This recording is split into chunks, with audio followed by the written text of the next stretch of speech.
A lovely good morning to you all students. Today I am going to tell some Venn diagrams for the given sets. Students, आज हम आपको बताने जा रहे हैं कुछ सेट्स दिए गए हैं, उनके वेन डायग्राम्स को हम लोग कैसे बनाते हैं। तो first, complement of A union B. Students, complement of A union B का मतलब क्या होगा? ए यूनियन बी नहीं, उसका कंप्लीमेंट।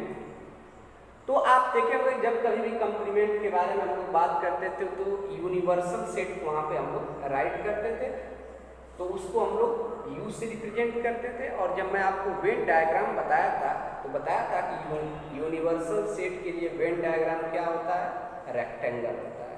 तो हम लोग कंप्लीमेंट के बारे में बात कर रहे हैं तो एक यूनिवर्सल सेट का पिक्टोरियल रिप्रेजेंटेशन रेक्टेंगल बना लिया और सेट ए दिया गया, इसके लिए एक सर्कल बना लिया, क्योंकि वहाँ पे आपको बताया गया था वेन डायग्राम जब मैं बताया था आपको कि किसी भी सेट के लिए हम लोग सर्कल्स बनाएंगे, किसी भी सेट्स को हम लोग सर्कल से रिप्रेजेंट करेंगे और जो आपका यूनिवर्सल सेट होगा उसके लिए हम लोग क्या यूज करेंगे?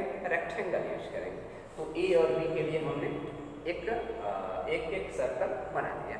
अब इस आपको मैं बताया था कि अगर दो सेट ए और बी का यूनियन राइट करना है और उसके बाद उसका वेन डायग्राम बनाना है तो डेफिनेशन पे जाएंगे। यूनियन में क्या होता है? यूनियन में आपको बताया गया है कि अगर ए यूनियन बी है, अगर इसमें कोई एलिमेंट एक्स बिलोंग करता है तो इसका सीधा सा मतलब क्या होता है? X such that X belongs to A और X belongs to B. Means वह एक्स ए का हो सकता है या बी का हो सकता है या दोनों का हो सकता है। तो उस केस में हम लोग क्या करते थे? जो सेट ए और बी दोनों दिया गया था उसको क्या कर देते थे? कंप्लीटली कलर्ड कर देते थे और हम कहते थे कि ये किसके लिए है? ए यूनियन बी के लिए है। यहाँ पे क्या कह रहा है? यहाँ पे हम लोग उसे क्या कह रहा है? यहाँ पे हम लोग से कह रहा है कि A union B complement. Means वो आपसे कह रहा है कि ए यूनियन बी नहीं। तो ए यूनियन बी नहीं तो आप क्या करेंगे? Outside the A union B क्या कर देंगे? कलर्ड कर देंगे। यानी ए और बी का कोई भी पोर्शन कलर्ड नहीं करेंगे और उसको छोड़ करके सभी को क्या कर देंगे? कलर्ड कर देंगे। आई बात समझ में? तो आप ये जानते हैं कि ए यूनियन बी में हम लोग ए और बी दोनों को कलर्ड कर देते हैं और ए यूनियन बी कंप्लीमेंट पूछ रहा है तो उन दोनों को छोड़ करके यूनिवर्सल सेट का जो हिस्सा बच रहा है, जो रीजन बच रहा है, उसको क्या कर लेंगे? कलर्ड कर लेंगे। ये क्लियर? पहला क्वेश्चन क्लियर। दूसरा क्या कह रहा है? ए कंप्लीमेंट इंटरसेक्शन बी कंप्लीमेंट। तो स्टूडेंट्स, ए कंप्लीमेंट मतलब वह हिस्सा जो ए में ना हो। तो कौन हिस्सा ए में नहीं है? ये पूरा हिस्सा ए में नहीं है। आप देख लीजिए, इसको कलर्ड करेंगे, ए को केवल छोड़ दें, पूरा बी को कलर्ड करें। अब कह रहा है बी कंप्लीमेंट जो बी में ना हो। तो बी में नहीं है, कौन नहीं है? ए वाला भी। अब कह रहा है कि जो दोनों में कॉमन हो। तो हम लोग देख रहे हैं कौन ऐसा रीजन है जो दोनों में कॉमन है। तो ए कंप्लीमेंट कर रहे हैं तो बी वाला हिस्सा आ जा रहा है और उसके साथ साथ जो आउटसाइड द ए और बी है वो आ जा रहा है। अब बी कंप्लीमेंट कर रहे हैं तो ए वाला हिस्सा आ जा रहा है और आउटसाइड द जो ए और बी है वो आ जा रहा है। तो फिर दोनों में कॉमन क्या हो गया? एक बार ध्यान से सोचिए। फिर ए कंप्लीमेंट में बी का ये बचा हुआ हिस्सा और ए और बी के बाद जो बच रहा है यू का वो हिस्सा आ जा रहा है। और जब हम लोग बी कंप्लीमेंट की बात कर रहे हैं तो ए का ये बचा हुआ हिस्सा और जो यू का बचा हुआ हिस्सा है वो आ जा रहा है। तो दोनों में कॉमन क्या है? तो दोनों में कॉमन हम लोग देख रहे हैं, ए कॉम्प्लीमेंट कर रहे हैं तो ए का कोई हिस्सा नहीं आएगा, बी कॉम्प्लीमेंट करें तो बी का भी कोई हिस्सा नहीं आएगा। तो फिर कॉमन क्या होगा? कॉमन वही जो आउटसाइड द ए और बी है, मतलब ए और ए यूनियन बी जो आप पता करते थे, ए और बी के लिए जो निर्धारित जगह था, स्पेस था, उसको नहीं कलर्ट करना है, उसके बाहर ही कॉमन मिलेगा। तो उस केस में भी आप क्या करेंगे? ए कॉम्प्लीमेंट इनको नहीं रहने देगा, बी कॉम्प्लीमेंट इनको नहीं रहने देगा, क्यों? उसके बाद इसको क्या कर लेंगे? कलर्ट कर लेंगे। तो कुछ लोग कहेंगे सर ये तो दोनों बराबर हो गए, दोनों सेम दिख रहा है। हाँ, दोनों सेम दिखेगा। क्यों दिखेगा? आप जानते हैं कि ए यूनियन बी कॉम्प्लीमेंट की वैल्यू किसके बराबर होती है? मैं आपको डी मॉर्गन लॉ बताया था, ये किसके इक्वल होती है? ए कॉम्प्लीमेंट और जो यूनियन है इसके जगह पे क्या हो जाता था? इंटरसेक्शन बी कॉम्प्लीमेंट के इक्वल होता था।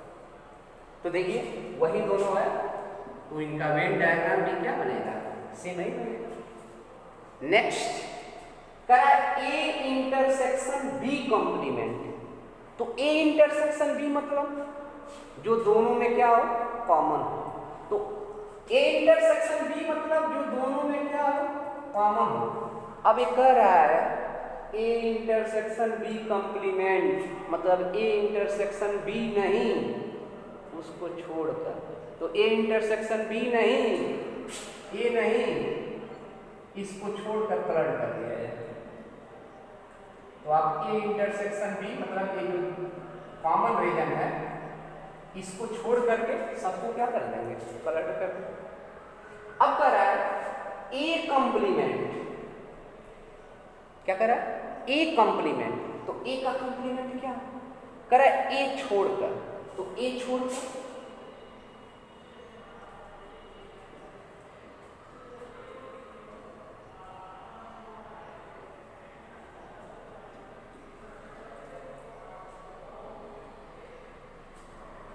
ए छोड़कर मतलब ए नहीं।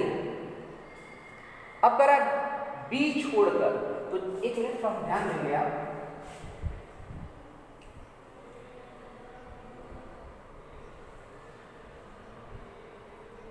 जब मैं बी छोड़ने की बात करूंगा तो बी छोड़कर यानी ये हिस्सा रहेगा, बी वाला केवल हिस्सा हम लोग क्या कर देंगे? छोड़ देंगे।